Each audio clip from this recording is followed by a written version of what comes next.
Vamos lá, irmãos, vamos continuar aqui o nosso 10º dia de aula de Hermenêutica 1 e 2, é o segundo bloco. As nossas aulas estão sendo gravadas, tá bom? Então, acabamos há pouco de falar aqui sobre a reforma, qual era o método utilizado pela reforma, que foi o resgate à interpretação histórica gramatical, que é a base de toda a escola de Antioquia. É claro que já deixei bem claro aqui alguns comentários sobre a escola de Alexandria, aquilo que eu penso. Eu sei que a escola de Alexandria ela deu margem para a alegorização, principalmente na Idade Média, onde o romanismo se perde com todas as suas heresias. Então, a gente trabalhou, viemos mostrando, né, as características, os princípios, como que se pensava, o retorno às fontes. E agora, dentro ainda desse modelo, a gente vai falar um pouco sobre essa questão dos modelos literários, ou seja, como que a escola de Antioquia ela enxergava e como que essa nova escola na Reforma ela também passa a enxergar. Como que eles faziam uma leitura literal, histórica, gramatical?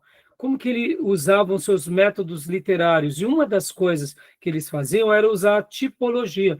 Ao invés de eles usarem a alegoria, pela alegoria, eles usavam muita tipologia, tá bom? Então, irmão Tomé, tenha a bondade de ler para nós aqui sobre a tipologia, por favor. Definição: é uma relação representativa pré-ordenada que certas pessoas, eventos e instituições correspondentes que ocorrem numa época posterior na história da salvação. Joia. A tipologia ela é muito usada, irmãos, na interpretação histórica gramatical.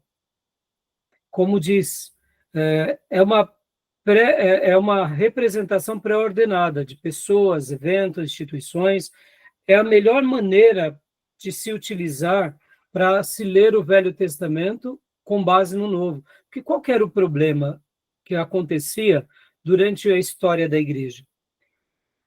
Durante esse período da Idade Média, quando alguém ia ler um texto do Velho Testamento, já que eles estavam vivendo agora uma nova realidade, repleta de sincretismo religioso, repleta de objetos, como ele chamava, objetos sagrados, e itens sagrados, né? As relíquias sagradas, porque no romanismo foi isso que foi se destacando, o culto aos santos, o culto a dogmas baseados na tradição. Então, quando alguém pegava o Velho Testamento para ler, o Velho Testamento era, vamos dizer assim, um texto meio... Não se tinha muito como se utilizar nessa igreja romanizada. Quando vem a Reforma Protestante, que eles refazem aquilo que a igreja da patrística fazia, que era o retorno às bases, retorno às fontes, eles começam, então, a falar assim, bom, tudo bem, nós somos cristãos, mas como que a gente vai ler o Velho Testamento? Se a gente agora está na nova aliança. Como fica a história de Davi, a história de Noé, a história de Moisés? Como fica agora a história dos profetas? Como que fica a questão do templo, do tabernáculo? E aí, como que a gente vai entender? Aí é como se a tipologia fosse um meio pelo qual facilitasse a compreensão. Porque, irmãos, assim, não sendo muito prolixo, mas nós entendemos que a revelação de Deus ela é progressiva. Deus vai se revelando progressivamente na história e ele vai mostrando parte a parte daquilo que ele quer para o seu povo. Em alguns momentos, aquela revelação que começou lá atrás com Abraão, ela agora recebe uma nova compreensão. Quer ver um exemplo? No cristianismo, nós fazemos a circuncisão, mas não deveria? Porque quando Deus se revela para Abraão, Deus fala, guarde esse mandamento, porque isso deve ser um mandamento perpétuo. E agora? E agora complicou, hein, pastor? Como que a gente, então, vai interpretar esse texto de Abraão com base em todo o Velho Testamento, principalmente o Novo Testamento, chegando nos nossos dias. Então, a gente teria que fazer a circuncisão na igreja. Percebam, parece bobeira, mas a circuncisão ela foi dada como um meio de aliança entre Deus e o seu povo. Mas a circuncisão, ela era uma prática exterior de uma fé interior. Se o judeu fosse circuncidado, mas lá no fundo do seu coração ele não zelasse pela circuncisão, essa circuncisão valia de alguma coisa? Não. Por que não? Porque era uma atitude interior que era demonstrado por meio de uma atitude exterior, ou melhor, uma fé interior que era demonstrada por meio de uma atitude exterior. Então, quando Deus se revela com Abraão e todo o Velho Testamento, ele também já vai dando diretrizes, dizendo: circuncidem os vossos corações, e não apenas o vosso propúcio. Rasguem os vossos corações, e não apenas as vossas roupas. Estão entendendo? Olha aí que interessante. Então, na revelação, Deus ele também deixa caminhos. Qual é o símbolo do Novo Testamento que demonstra que a gente tem uma fé interior, que a gente passa a declarar essa fé interior de forma pública? O que nós fazemos que demonstra praticamente a circuncisão? Batismo? Exatamente. O batismo, ele não é um rito de iniciação? A circuncisão não era um rito de iniciação? Ou seja, é como se na revelação progressiva de Deus, aquela lição, ela deixa de ter um efeito histórico, mas ela continua tendo um efeito espiritual. Interessante, né? Pastor, mas é meio confuso. O Novo Testamento fala agora sobre circuncidar, o Novo Testamento não vai falar sobre circuncidar, mas o Novo Testamento vai falar sobre nascer de novo. No novo nascimento vai falar de ter um coração agora convertido. Percebam, então, que a revelação ela é progressiva, ela vai aumentando, mas vocês concordam que no Novo Testamento ela conclui? Ela conclui. O problema não é a conclusão que Deus faz no Novo Testamento, é como essa interpretação foi feita ao longo da história. Como eu já ensinei para vocês, nos primeiros 400 anos, até nos primeiros 500 anos, ainda havia uma interpretação muito boa, com alguns erros. Depois do ano 500 em diante, que se perdem. E a alegorização, juntamente com a tradição, piora. E aí, na Reforma Protestante, há o resgate àquilo que era feito na patrística, na igreja primitiva. E aí, agora, então, uma das coisas que tanto a patrística fazia muito bem, quanto a Reforma Protestante, foi aprender sobre a tipologia. Porque aí a gente consegue enxergar as doutrinas do Velho Testamento, as leis do Velho Testamento, as práticas, e conseguimos aplicá-la no Novo Testamento, dando um equilíbrio nessa revelação. Tudo bem até aí? Vamos imaginar, irmãos, hipoteticamente, tá? Que o Templo de Salomão não tivesse sido destruído lá em Jerusalém. Então, a gente poderia dizer que para um judeu que nasce como judeu, a circuncisão ainda poderia ser feita. Porque pode ver que Paulo, ele ia celebrar a Deus no templo, né? Mas por que ele ia celebrar a Deus no templo? Porque ele era um judeu. Mas para o gentil, ele não obrigava a isso. Por quê? Porque o gentil tinha os seus costumes. E agora, o que o Novo Testamento deixa claro? Que a obra de Jesus, ela completa qualquer sacrifício na vida de qualquer um, seja ele judeu, ou seja ele gentil. E podem ver que Timóteo, por ter pai grego e mãe judia, Paulo vai recomendar para ele que ele faça algumas práticas de judeu, porque quando Timóteo fosse falar aos judeus, ele seria mais compreendido se ele tivesse cumprido alguns ritos do judaísmo. Agora, Paulo fala isso para Timóteo porque ele tinha pai grego e mãe judia, mas já não diz isso para os outros discípulos dele que eram apenas, por exemplo, como Lucas. Lucas era grego. Paulo não diz isso para Lucas, Paulo não diz isso possivelmente para Tito, Paulo não diz isso para os crentes lá de Roma, que eram gentios. Percebam que interessante. Então, Paulo ele tinha uma clareza. Nós que somos judeus, temos uma história no judaísmo, mas eles que são gentios, agora o evangelho da graça chega até eles. Então, percebam que, como que nós entendemos? Que se não tivesse sido destruído o templo, mas a gente sabe que isso fazia parte do relógio de Deus, fazia parte do plano de Deus, até mesmo por causa dos finais dos tempos, porque as profecias dos finais dos tempos demonstram que o templo vai ter que ser reerguido em Jerusalém. Isso é profecia, irmãos. Vai acontecer, querendo ou não, acreditando ou não, vai acontecer.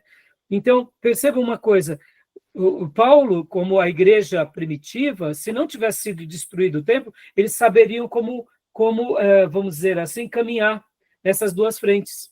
Mas o templo é destruído, há uma perseguição muito grande entre os cristãos, e agora começa, então, o cristianismo chegar nas outras nações. Depois de alguns séculos, eles revestem-se esse cristianismo de um paganismo, aí onde entra o romanismo. Mas, na Reforma Protestante, a gente resgata tudo aquilo que era realizado nesses primeiros 500 anos de história da igreja, tá bom? E a tipologia é uma dessas coisas úteis para a gente ter uma boa interpretação bíblica, tá bom? Ficou claro o que é tipologia? A gente já viu isso no livro do Nelson e do Lund, né? Mas eu só estou aqui reprisando, porque é muito importante esse ponto. Então, continua para nós a leitura. Eu tinha pedido para quem? Para o Tomé, né? Tomé, classificação do tipo, por gentileza. Os tipos bíblicos podem ser classificados como pessoas típicas, eventos típicos, instituições típicas e cargos e ofícios. Isso. Aqui a gente vê, por exemplo, Moisés, ele representa um tipo de Cristo. Eventos típicos, né? Por exemplo, nós temos o dilúvio como um acontecimento global, nós teremos os sinais dos tempos como um acontecimento global, a volta de Jesus como um acontecimento mundial. Instituições típicas, nós tínhamos o tabernáculo, nós tivemos o templo, nós tivemos o próprio Estado de Israel como algo importante em todo o plano de revelação, e nós tínhamos os cargos dos sacerdotes, dos profetas e os ofícios, reis, sacerdotes, profetas. Então, percebam que tudo isso tem uma tipologia no Velho e tem um significado no Novo, tá bom? Tudo bem até aí? Leia para nós, Tomé, por gentileza. Princípios de interpretação de tipos. Análise histórico-cultural. Determinar o significado no tempo e na cultura do tipo e antitipo. Aqui, falando um pouco sobre isso. Lembra que há pouco eu mencionei sobre a questão da circuncisão?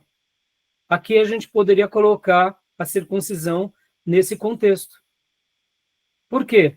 Porque tem tudo a ver com o que eu acabo de dizer. Ela é específica para os judeus. E ela foi específica durante um período.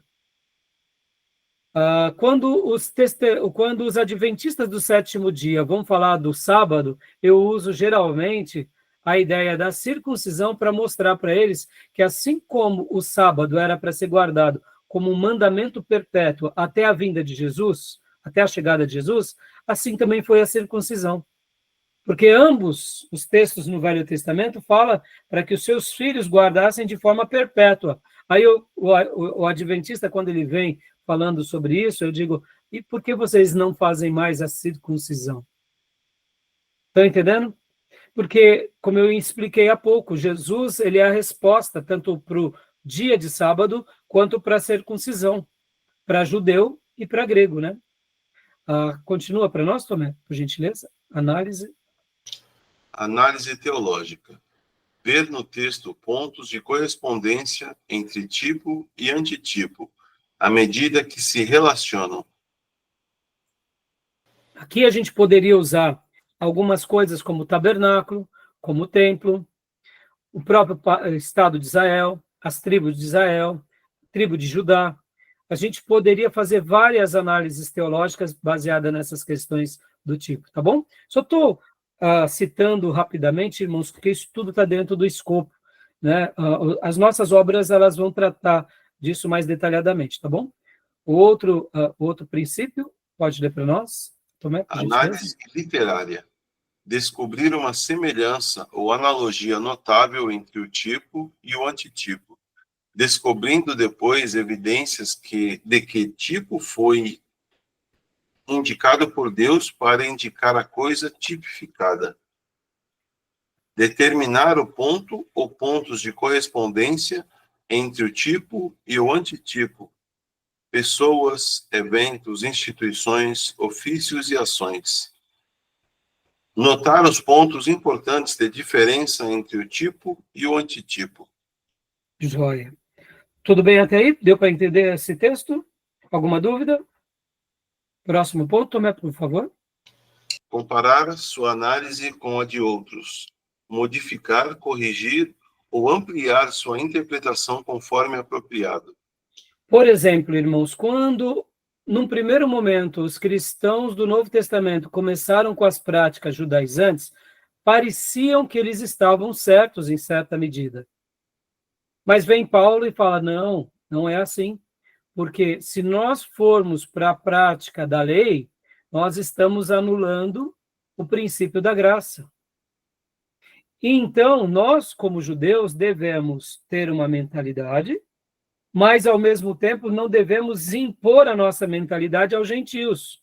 Porque o que Deus espera aos gentios é que eles creiam que Deus se revelou a um povo que é o nosso povo, deixou o Velho Testamento como caminho de Deus para todas as nações, e do nosso povo veio o Salvador e que ele morreu e ressuscitou por todos os povos.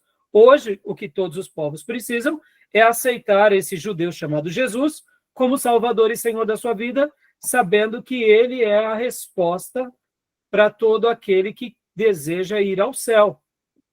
Que crendo em Jesus e aceitando a obra de expiação que ele fez por todos, eles serão perdoados e serão salvos. Eles não terão que praticar a lei, porque Cristo é o cumprimento da lei, mas eles olharão para a lei como um entendimento pelo qual Deus se revelou a todos nós.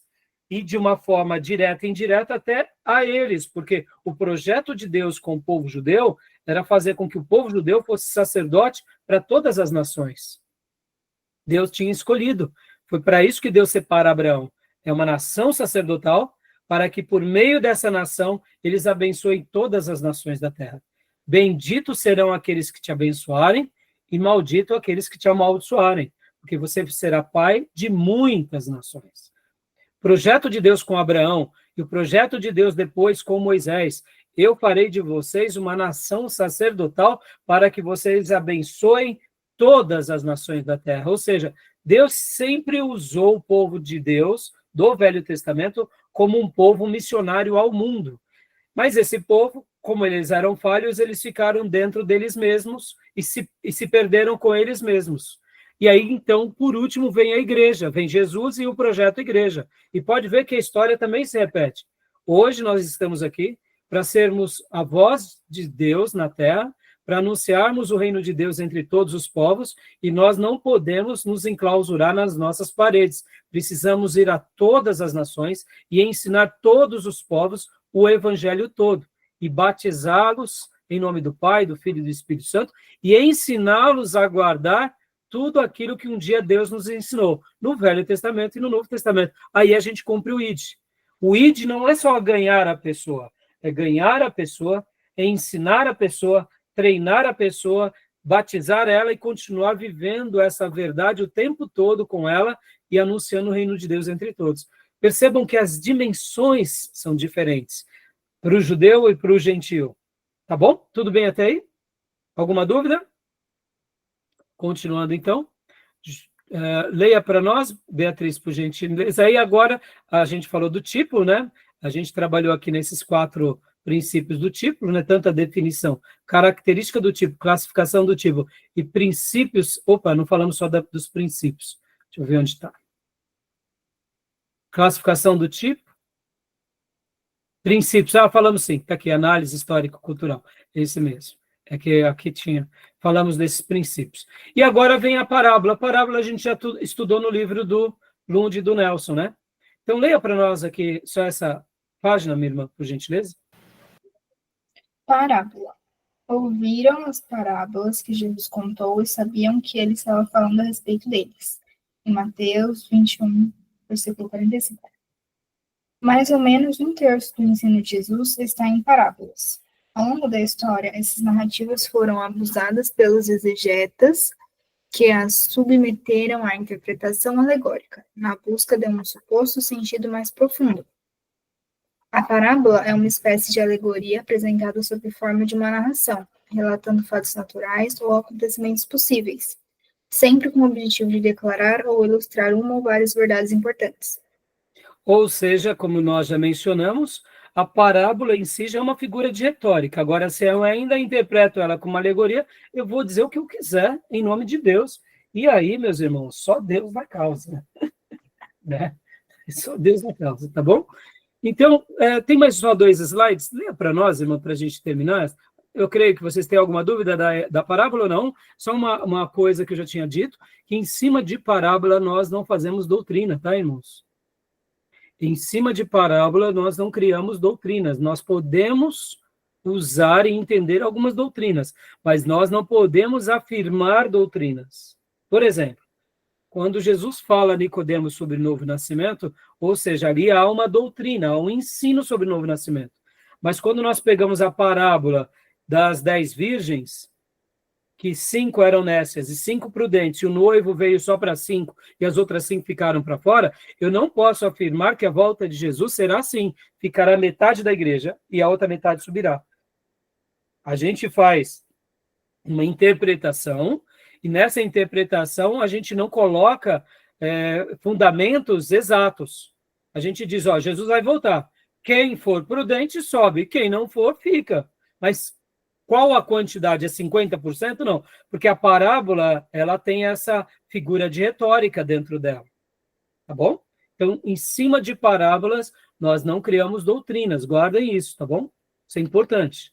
Né? Assim como também, meus irmãos, em cima de experiências pessoais, nós não criamos doutrina. Como assim? Eu fiz, de repente, hipoteticamente, tá, meus irmãos, uma campanha de jejum durante 7 dias. E aí, durante esses 7 dias, Deus me curou. Então, eu crio uma doutrina dizendo, faça jejuns durante 7 dias, você vai ser curado.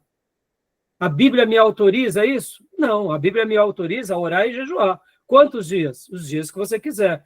E Deus vai fazer o que Ele quiser, da forma que Ele quiser. A Bíblia vai falar que eu posso orar por alguém em nome de Jesus e colocar as mãos e ele pode ser curado. A Bíblia fala isso. Mas, de repente, eu posso fazer uma oração diferente. Eu posso... E vamos dar um exemplo. Quando Paulo ora pelas roupas, e envia as roupas para que outros usem ali. Então quer dizer que Paulo estava criando uma doutrina da roupa ungida? Não. Ali foi Deus quis usar Paulo daquela forma. Essas são as exceções que até o próprio texto bíblico ensina. Podem ver, Jesus curou com cuspe. Então eu vou sair cuspindo nas pessoas? Percebam, o que eu devo fazer, que a regra é orar, é impor as mãos. Cuspir foi uma exceção do próprio mestre, mas ele não disse que aquela exceção é uma regra. Então, percebam, nas nossas experiências, nós não criamos doutrina. Não é porque a Igreja Batista Missionária colocou um seminário, e aí toda a igreja tem que colocar um seminário. Não, isso é uma vocação que Deus deu para a nossa igreja, Deus deu para mim. E a outra igreja vai trabalhar com coral, e Deus vai assim fazer a sua obra. Uns vão cantar que nem anjos e rouxinol, né, para Deus, e vão ganhar vidas, e outros vão ensinar teologia e vão ganhar vidas para Deus e formar obreiros, porque são vocações, são chamados. Nós não criamos doutrinas, nós deixamos que a Bíblia cite os fatos vão sendo de Deus. Se Deus fizer algo fenomenal entre nós, a gente não tem que replicar isso dizendo, faça isso que Deus vai fazer também. Não, Deus é Deus, ele pode fazer o que ele quiser. Estão entendendo? Então, em cima das nossas experiências, nós não criamos doutrina. Em cima das nossas experiências, nós testemunhamos o agir de Deus, glorificamos a Deus e deixamos Deus trabalhar na vida dos outros como Ele quer. Porque no momento que eu faço doutrina, eu também estou criando as minhas tradições. Isso é muito perigoso. Foi assim que começaram muitas idolatrias. Porque alguém orou para Maria, Maria respondeu, e aí, ó, onde estamos hoje? A Igreja Católica tem os mariólatras. Entendeu? E aí vai. Mas e aí, pastor? E o pastor ungido? E o apóstolo ungido, que também unge as pessoas e Deus cura, e agora todo mundo quer a oração do apóstolo. Não é uma pastolatria também? Ou uma apostolatria também? Tomem cuidado. A gente tem que tomar cuidado. Estão entendendo, meus irmãos? Ficou claro? Joia? Então, leia para nós, Beatriz, continuando aqui, tem mais duas sobre parábolas para a gente ir para o livro. Elementos da parábola. A parábola tem 4 elementos importantes. É a narrativa, pois conta uma história. Além disso, é tirada da vida real, sendo verossímil. É também simples, pois trata de literatura popular. 2. É mais do que uma simples história ou narrativa, pois opera em 2 níveis de significado, o literal e o figurado. 3. Tem como propósito maior não apenas entreter ou captar a atenção, mas levar à mudança de pensamento e sentimento. E 4. Fala do reino de Deus, num dos seguintes aspectos: sua vinda, a graça do reino ou a misericórdia de Deus. Discipulado, a crise trazida pela eminência do reino. Ou seja, né, essa explicação aqui é muito linda. No próximo módulo que iremos iniciar com a permissão de Deus, que será homilética, a gente vai falar sobre a ilustração, o poder de uma boa história e de uma boa ilustração. A parábola é uma figura de retórica, mas ela acabava servindo também como uma excelente história da vida real, para que fosse ilustrado aquilo pelo qual tanto Jesus quanto Deus estava ensinando, ou os apóstolos, de uma forma em que as pessoas entendessem melhor aquela lição espiritual. Tá bom? Tudo bem até aí, meus irmãos? Tranquilo? E o último ponto, princípios de interpretação das parábolas. Conclua para nós, por favor, Beatriz. Quanto à correta compreensão e interpretação das parábolas, é preciso observar o seguinte. Primeiro, deve-se buscar seu objetivo. Em outras palavras, qual é a verdade ou quais as verdades que ilustra. Encontrado isso, tem-se a explicação da parábola, e nota-se que, às vezes, consta o objetivo na sua introdução, ou no seu término. Outras vezes se descobre seu objetivo tendo presente o motivo com que foi empregada. Segundo, devemos ter em conta os traços principais das parábolas, deixando-se de lado o que lhes serve de adorno ou para completar a narrativa. Jesus mesmo nos ensina a proceder assim na interpretação de suas próprias parábolas. Terceiro, não se esqueça de que as parábolas, como as demais figuras, servem para ilustrar as doutrinas e não para produzi-las. Ficou claro? Lindas explicações, não? Tá bom? Ou seja, sempre buscar o seu objetivo, traçar os principais assuntos, deixando aquilo que não é tão relevante, e ilustrar as verdadeiras doutrinas. Fazer com que o ouvinte ou o leitor entenda o verdadeiro sentido espiritual daquilo que está sendo passado. Tá bom? E assim, meus irmãos, o terceiro slide, chegamos ao fim.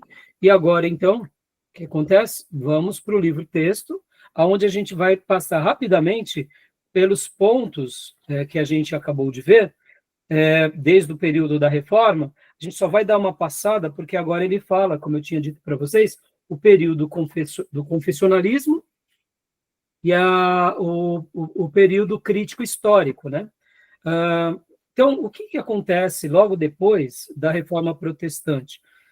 Depois da Reforma Protestante, eu vou abrir até aqui o livro-texto, vou compartilhar aqui com vocês parte aqui desse material, também como apoio para nós, desse material, para que enriqueça o que eu estou dizendo. Então, vou abrir, quem tiver aí com o livro-texto, pode abrir na página de número 20, na minha página de número 23, tá? Página de número 23. Não está no 24. Página de vocês no 24, né, irmão? Isso, então, tá. Isso. Eu vou por aqui, ó. Eu vou abrir aqui. Então, deixa eu compartilhar com todos vocês. Lembrando que eu sempre indico para que nós compremos as obras originais. Eu pego, geralmente, aqui algumas partes escaneado, para auxiliar na nossa aula, como agora, mas, como eu disse, ou comprem a obra em original em papel ou digital. Infelizmente, muitas obras de teologia não têm digital. Geralmente, que nem agora eu comprei recentemente, mais uma vez, o livro do Lund, que a minha versão era bem antiga, e o meu livro, igual a esse, algum abençoado pegou, e eu procurei, inclusive, agora esse livro digital, mas não tinha. Não tinha, pelo menos aonde eu procurei, que eu gosto de comprar. Geralmente eu compro na Amazon, né? Então, aqui, irmãos, período da Reforma, acabamos de ver, né? A gente já falou um pouco sobre ele. Período da Reforma. Então, deixa eu só pegar aqui. E falamos sobre Lutero. Aí o livro ele vai trazer bastante sobre alguns princípios, bastante não, ele vai falar um pouco sobre Lutero, Melanchthon e Calvino e alguns outros reformadores, os católicos romanos também. Ele vai falar aqui, inclusive, que sobre o catolicismo, eles acabaram não mexendo na sua hermenêutica ao longo da Idade Média. No Concílio de Trento, inclusive, eles apenas ratificaram que a tradição continua sendo também apoio para as escrituras dentro da sua hermenêutica. Olha só que eles chegam e dizem que a autoridade da tradição eclesiástica deveria ser mantida, ou seja, não é somente as escrituras. É as escrituras sendo apoiadas pela tradição. A tradição diz a escritura, e não o contrário. E que a autoridade suprema tinha de ser atribuída à Vulgata, ou seja, se alguma versão eles iriam utilizar é a Vulgata Latina, e que era preciso harmonizar a própria interpretação com a autoridade da Igreja e do consenso unânime dos pais. Em outras palavras, se você não pensa como romano, logo você é um herético, porque o romano usa a tradição com a Bíblia, juntamente com toda a autoridade dos pais, segundo a interpretação deles, e a única versão mais importante é a Vulgata. E por que a Vulgata, irmãos? Porque acaba sendo quase como um legado do romanismo, sendo que não foi essa a proposta quando Jerônimo cria. Então, assim, percebam que no Concílio de Trento, que é o concílio que nasce logo depois daquilo que vem a Reforma, a Igreja Católica ela faz um movimento chamado Contra-Reforma, e logo depois dessa Contra-Reforma vem o Concílio de Trento, que seriam as bases do catolicismo, para contra-atacar a Reforma, entendeu? E para dizer, nós continuaremos sendo católicos, não importa o que vocês estão dizendo. Logo depois desse período, vem um período que eles chamam do período do confessionalismo, que seria o momento em que os protestantes começam a confessar aquilo que creem. Só que, o que acontece? Mesmo dentro do movimento protestante, também houve várias declarações de fé, porque, como aqui está escrito, em certa época, quase toda cidade importante ou principado tinha o seu próprio credo preferido. Mesmo dentro dos protestantes, começaram a ter várias interpretações. E o que acontece? Logo, aí ele cita aqui, por exemplo, apenas os socinianos e os cogessos, coxessos, eu não sei se essa é a pronúncia correta, tá, meus irmãos? Ele cita esses dois grupos, e logo na sequência ele cita um terceiro grupo, que são os pietistas. Então, o que seriam esses grupos que ele está citando? Seriam esses grupos que faziam as confissões. Pensa assim, hoje nós não temos os nossos... hoje, para ser um batista, não tem o credo batista.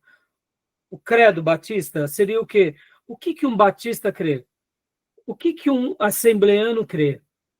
Pastor, o batista e o assembleano é muito diferente. Não, irmãos. Nas doutrinas principais, nós não somos muito diferentes. Só para vocês terem uma ideia, a Assembleia de Deus, ela nasce ali no final, né, do século XIX, para o início do século XX, e quem eram os missionários da onde nascem a Assembleia de Deus, que é Daniel Berg e Gunnar Virg? Gunnar eles eram missionários batistas, então poderíamos dizer que a Assembleia de Deus é a igreja batista mais velha, que se envolve com o movimento pentecostal, é a igreja batista que vira pentecostal. É isso. Quando a gente pega, por exemplo, um pastor pentecostal realmente equilibrado, pode ver, a mensagem dele é maravilhosa. É banhada de fervor, é banhada de uma oratória mais apaixonada, eu diria mais fervorosa, mas um assembleano equilibrado, a gente nota uma semelhança muito grande num pastor batista, num pastor metodista. O que vai mudar? Que ele crê nos dons do Espírito Santo e crê na prática do Espírito Santo, nos dons do Espírito Santo e algumas práticas para hoje, como faziam os apóstolos. Alguns batistas, que são aqueles que são os históricos, eles vão dizer que os dons cessaram, que eles não se repetem ao longo da história. Mas, assim, quando a gente pega, eles são muito semelhantes. Nas doutrinas principais são semelhantes. Então, o que seria esse período que o nosso irmão Louis Berkhoff chama de período de confessionalismo? É onde começaram grupos a confessar seus credos. E, como ele disse, ele cita aqui os Cossé, eu não sei se essa é a pronúncia, Coxégios e os Socinianos. E o terceiro mais conhecido é esse, é os pietistas. O que seriam os pietistas? Os pietistas, esse nome de pietista vem de piedade. Eles são muito parecidos com os puritanos. Os pietistas é um outro grupo parecido com o puritano, que nasce também logo depois da Reforma Protestante, tá bom? A grosso modo é isso. Cansados da rivalidade entre os protestantes, empenharam-se em promover uma vida verdadeiramente piedosa. Ou seja, irmão, você está brigando aí por causa disso? E você está brigando por causa daquilo? Deixa disso, filho. Vamos ser cristãos, vamos seguir a Jesus, vamos se consagrar e vamos proclamar o evangelho? Vamos. O que nos une? Nos une, é isso? Deixa o que é secundário de lado. E aí, então, o grupo pietista, ele trouxe uma certa harmonia entre esse período chamado período de confessionalismo. Ele trouxe uma união, tá bom? Tudo bem até aí? No todo, representava uma reação saudável contra as interpretações dogmáticas do seu tempo. Ou seja, como sempre, irmãos, até mesmo dentro do protestantismo, sejamos honestos hoje, irmãos, quando eu falei dos pentecostais, o pentecostalismo saudável é uma delícia, é uma bênção, mas vai conversar com um pentecostal radical, é indigesto, você não consegue ficar meia hora conversando, porque eles se sentem que são os únicos certos no planeta. E todos os outros que não pensam como eles estão errados, ou são fariseus, ou são liberais, não é assim? Quando a gente vai conversar com um pentecostal que ele conhece a Bíblia e que ele conhece os credos bíblicos, as doutrinas bíblicas, e ele respeita os outros irmãos, indiferente dos usos e costumes, ele respeita, você é batista, vocês são diferentes da gente, mas vocês são meus irmãos. É uma beleza conversar. A gente se fortalece, porque passamos partes daquilo que sabemos para eles e eles para nós. Pode ver que, graças a Deus, hoje a Igreja de Jesus na Terra ela está caminhando com uma harmonia maior. Os verdadeiros cristãos, eles deixam a placa literalmente onde ela deve estar, do lado de fora da igreja. E dentro ficam os lavados e remidos. E eles conseguem conversar. Olha aqui, por exemplo, um seminário. É um seminário que a gente chamaria de um seminário interdenominacional. Nasce com o apoio da nossa igreja, nasceu com o apoio do Seminário Teológico Batista Nacional Ernesto Nini, e agora a nossa igreja, mas ele está servindo outras igrejas. Porque qual a proposta? A proposta é o reino. Então, os pietistas fizeram isso. E olha só qual que era um dos princípios deles. Insistiam no estudo da Bíblia, em suas línguas originais, e sob a influência esclarecedora do Espírito Santo. E o pietismo vai ser muito forte, inclusive, aonde, irmãos? Lá na Inglaterra. Por isso que a Inglaterra foi um lugar onde se preservou muito o que é a palavra de Deus. Já na Alemanha, mesmo depois de Lutero e principalmente de Calvino, eles se enveredaram já para outras áreas mais filosóficas e mais humanistas. Na Europa, que foi toda evangelizada, a Inglaterra, logo depois do que aconteceu na Alemanha e em Genebra, a Inglaterra foi um desses berços onde se preservou o quê? A palavra de Deus. É lá que nasce John Bunyan, é lá que vem Spurgeon, é lá que vem Whitefield, é lá que vem Wesley. Percebam, é lá que Deus faz, na grande maioria, os grandes avivamentos, ou nascem lá, ou eles são parceiros com os outros países. Então, olha como Deus vai trabalhando na história, né? Aquilo que Lutero começa a fazer, as próximas gerações de Lutero não dão tanto espaço, mas agora já na Inglaterra eles dão espaço. Que interessante, não, irmãos? Tá bom? Tudo bem? Deixa eu só ler aqui a última frase aqui, nesse finalzinho, o texto, aqui, ó. Aqui, as tendências, ó. As tendências místicas desses intérpretes levavam a descobrir uma ênfase especial onde nada existia. Bengel foi o melhor intérprete que esta escola produziu. É claro que também, irmãos, é óbvio, o pietismo ele trazia muito para uma interpretação pessoal. E essa interpretação pessoal levou também a alguns exageros, entendeu? Porque olha só, eles foram os primeiros a insistir na necessidade da interpretação psicológica, no sentido de que os sentimentos do intérprete deveriam estar em harmonia com os do escritor que ele queria entender. Dessa forma, eles vão também para um campo um pouco místico, né? As tendências místicas desses intérpretes os levaram a descobrir uma ênfase especial onde nada existia. Sabe aquela questão, quando a gente se lança a uma fé, muitas vezes só em si mesmada, a gente corre um perigo muito grande. Então, ele faz uma crítica também aqui ao pietismo, alguns pontos do pietismo, tá bom? Aí agora vem esse período. Tudo bem até aí, meu irmão? Esse período do confessionalismo, tudo bem? Alguma dúvida? Não? E aí vem o período crítico histórico. O que seria o período crítico histórico, irmãos? Aqui nasce um pouco daquilo que nós chamamos de liberalismo teológico. Essa igreja, que agora é a igreja protestante, ela começa a passar por um momento crítico no sentido de avaliação histórica. Então, o que acontece? Dentro da teologia, o liberalismo ele nasce um pouco aqui, um pouco em cima disso. E o autor ele vem explicando um pouco esse ponto. Vou dar um exemplo aqui para vocês, de um questionamento. Lembra que Lutero ele fazia uma leitura de que a Bíblia ela tinha a palavra de Deus, né? Usa até um termo, que é um termo, deixa eu pegar aqui o termo que Lutero usava, viva vox, ou seja, a palavra viva de Deus. Para Lutero, a gramática era sagrada.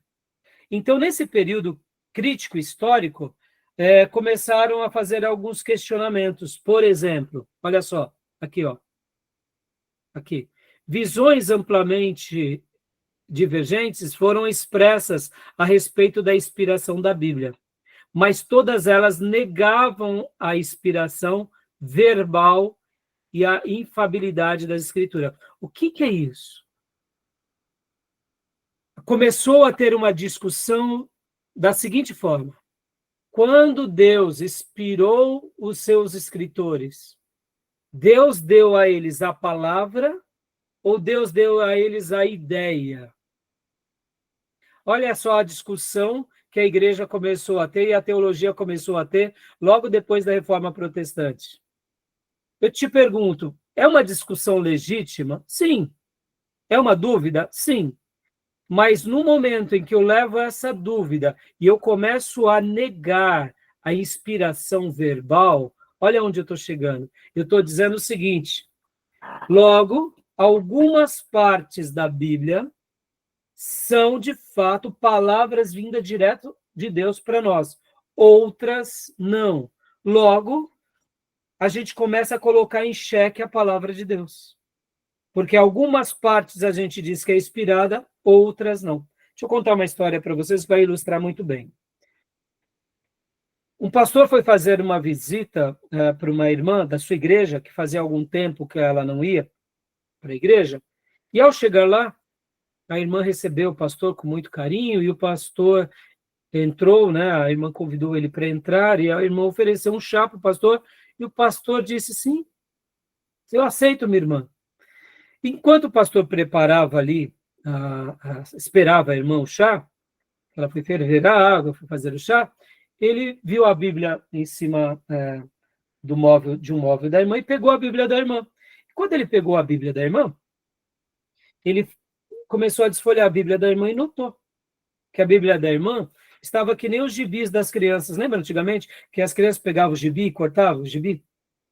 E o gibi ficava todo cortado? Não sei se vocês... Bom, minha época, tá, irmãos? Então, 53 anos, então na minha época a gente se cortava gibi, se cortava a revista, fazer trabalho da escola, né? Tá bom? Hoje em dia, os meninos mais novos não pegaram essa época, não. Mas o pastor notou e ele ficou meio surpreso. Nossa, tá faltando aqui um pedaço, mas dava para ver que tinha sido cortado com tesoura. A outra parte tinha sido cortado mesmo no meio.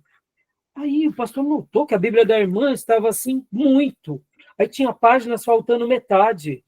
A irmã veio, aí o pastor chegou para a irmã e falou, escuta, irmã, eu peguei a sua Bíblia aqui, que eu vim sem a Bíblia, e eu gostaria de ler um texto da Bíblia, da sua própria Bíblia com a irmã, mas eu notei que a Bíblia da irmã está faltando muitas partes. O que aconteceu, irmã?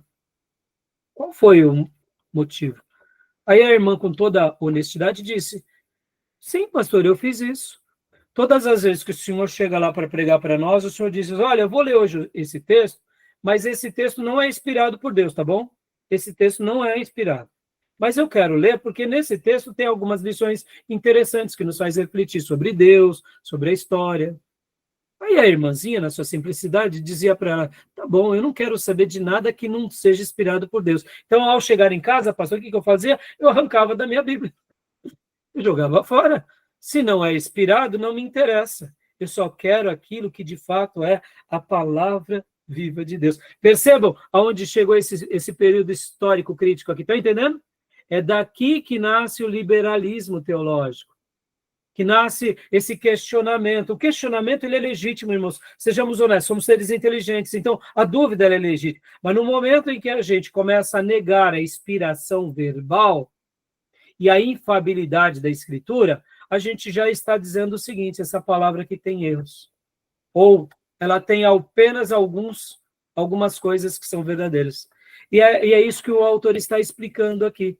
Então, ele começa a mostrar que isso tornou-se, então, sistematizar, tentou-se, então, sistematizar a doutrina da inspiração. Com isso, eles tentaram mostrar o que é inspirado, o que não é.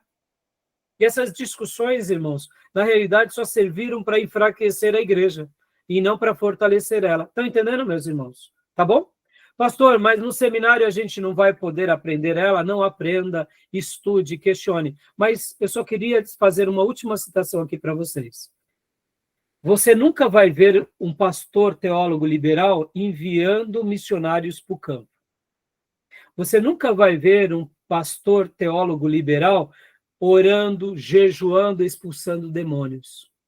Você nunca vai ver um pastor liberal se consagrando. Por quê? Porque ele usa a Bíblia apoiada pela razão humana. Ele questiona as doutrinas. Logo, aquilo que é conveniente a ele, ele segue. O que não é, ele não segue. Geralmente, essa teologia liberal, ela acaba sendo uma religião, eu diria, cristiana, mas humana. É um cristianismo humano, onde a gente fica se satisfazendo nos nossos debates teológicos, mas não serve para nada, entendeu, irmãos? Ou seja, é só para massagear o nosso ego. É em cima de liberalismos assim que nascem todo tipo de permissividade. Que é errado fumar? Na Bíblia está falando contra o cigarro? Não, então quem me diz que é errado? Está entendendo? Algo mais ou menos como isso? Na Bíblia fala sobre certas práticas, não fala, então qual o problema fazer? O liberalismo nasce daí, dessa frouxidão. Estão entendendo? Só que não é um liberalismo como estão fazendo nos nossos dias. Nos nossos dias não estão tentando reinterpretar a Bíblia para ajustar a sociedade à Bíblia. Nesses dias não, era uma racionalidade questionando a Bíblia. Será que a palavra que Deus deu a Paulo foi inspirada ou foi a ideia de Paulo que era inspirada?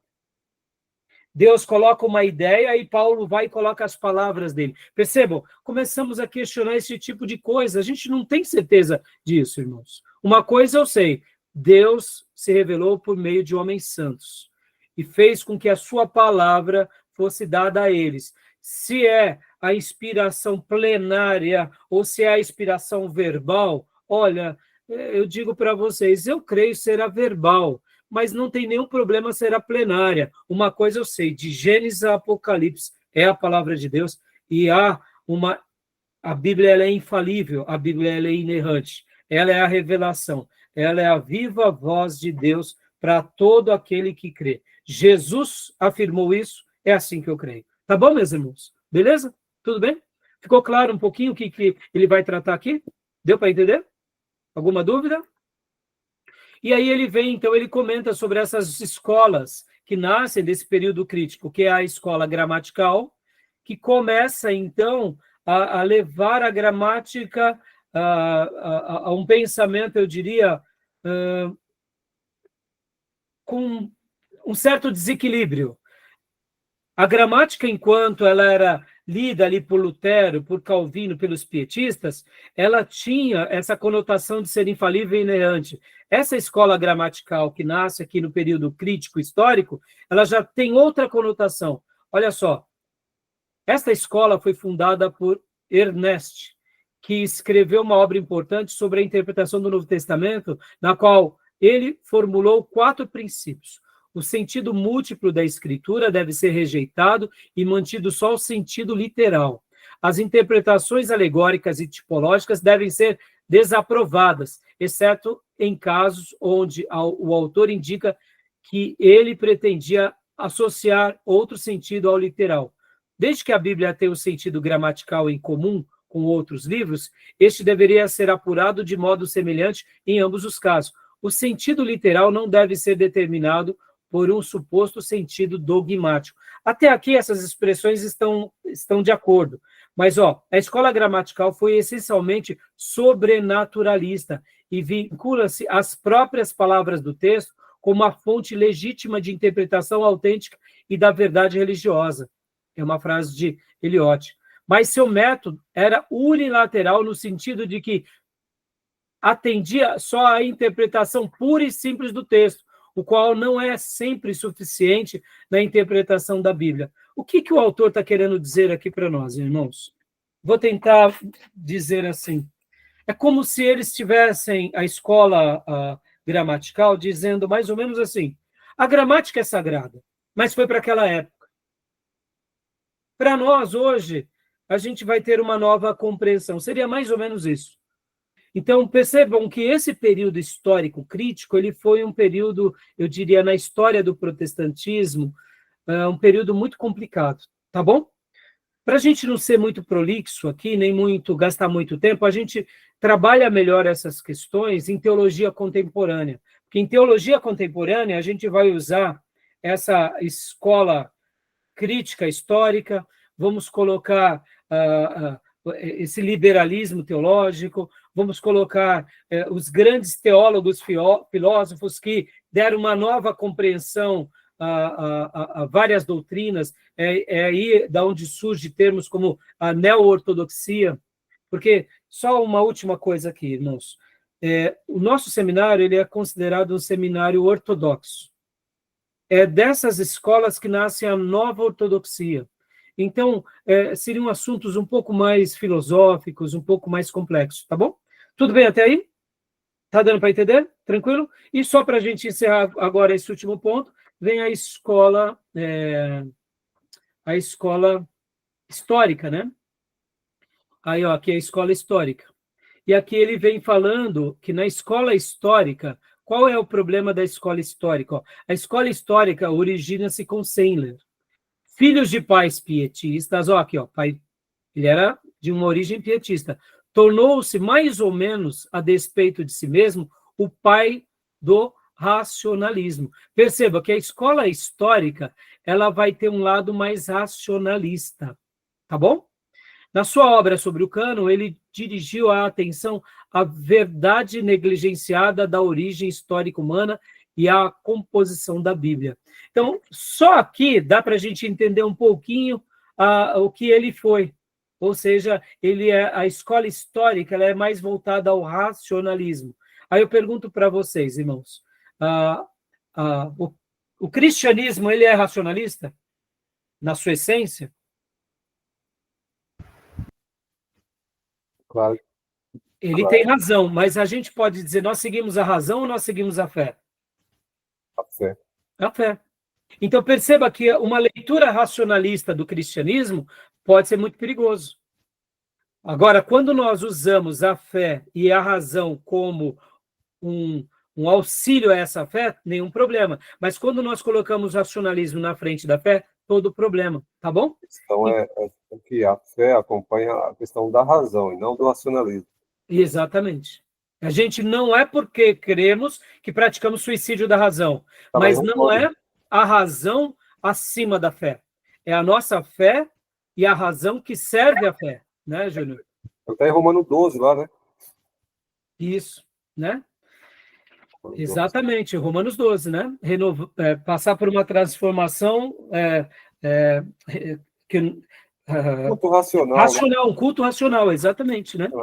Exatamente. E aí vem os resultados, né, as tendências resultantes de todo esse período histórico crítico. E o autor conclui aqui fazendo algumas afirmações, ó, a ala racionalista, a teoria de Paulus, aí depois ele também menciona aqui, aqui, ó, que mais? Ele vai fazendo citações e mostrando um pouco sobre tudo isso que eu acabo de dizer. É claro que aqui, irmãos, ele traz dados, ele traz nomes importantes, as influências, né, as correntes, tá bom? Tudo bem? Tudo jóia até aí? Essa parte é muito filosófica. Aqui é mais filosófica, Júnior. Por isso que eu não queria gastar muito tempo. Não que não mereça, tá, Júnior? Viu, irmãos? Não é que não merece. Deixa eu concluir aqui esse ponto. Pastor, mas então o senhor não está querendo gastar esse tempo com a filosofia? Sim, é verdade, não estou. O autor ele já traz um suprassumo. Se o irmão e a irmã desejar saber mais, pegue a bibliografia do livro e se aprofunde no tema. Pastor, algum problema sobre isso? Não, nenhum problema. É um debate interessante. É um debate que a gente tem que estar pronto. Agora, qual que é a nossa proposta aqui nesse seminário? É te levar ao quê? É te levar à fonte. Eu quero levar os irmãos à fonte. Eu quero levar os irmãos a terem uma fé como era a igreja primitiva, a era dos mártires, a patrística, ou como foi na Reforma Protestante, aonde? Onde eles foram para as fontes. Então, se nós gastarmos tempo agora na filosofia, eu vou deixar de gastar tempo na fonte. E qual é a minha proposta? É fundamentar vocês numa hermenêutica, como eu falei, ortodoxa. Ou seja, que crê que a Bíblia é a palavra viva de Deus, do Gênesis ao Apocalipse. Pastor, mas o senhor está sendo simplório. Tá bom, meus irmãos. Eu quero morrer simplório, se assim vocês me definirem. Só uma última fala aqui, meus irmãos. O católico romano, ele crê em Maria, e se preciso for, ele morre por isso. E nós que conhecemos a verdade, dizemos assim, que pena que eles estão dispostos a morrer por uma heresia como essa. Maria foi extraordinária, mas Maria não é digna de adoração. Maria foi, de fato, a mãe de Jesus, uma grande serva de Deus, uma irmã nossa que a gente vai ver no céu, mas jamais digna de adoração. Agora, quando temos uma religião que está disposto a morrer por Maria, eles estão seguindo aquela fé cega em Maria. Então, se você acha que eu estou seguindo a minha fé cega na Bíblia, não tem problema, eu estou disposto a, se Deus me permitir, quem sabe, morrer pela Bíblia. pregar somente a Bíblia e ensinar somente sobre Jesus. Se um católico ou né, um ortodoxo grego, eles estão dispostos a morrer por isso, eu lamento. Não vou questionar que ele está tendo uma fé, eu não vou dizer que ele está tendo uma fé certa. Para mim, está tendo uma fé errada. Está sendo sincero aquela fé, mas da forma errada. Mas seria tão lindo se ele entendesse a Bíblia, em que em nenhum momento Deus pede para ele adorar Maria. Ou seja, se ele está disposto hoje a morrer por Maria, quanto mais quando ele for iluminado e for liberto dessa heresia, será que ele não vai estar disposto a morrer por Cristo? Eu acredito que foi isso que aconteceu comigo. Então é por isso que eu, mesmo que alguns digam que eu tenho uma fé simplista, para mim não é simplista, para mim eu estou dentro da ortodoxia, e é isso que importa para mim, tá bom? E é por isso que eu não vou gastar tempo na filosofia, porque não é aula de filosofia aqui. É uma área mais filosófica. Na história do protestantismo, como eu mencionei na primeira aula de hoje, os luteranos foram para esse caminho mais filosófico. Muitos ingleses também foram para esse caminho mais filosófico. Muitos americanos também. Eu lamento. Eles deveriam ter se mantido aonde?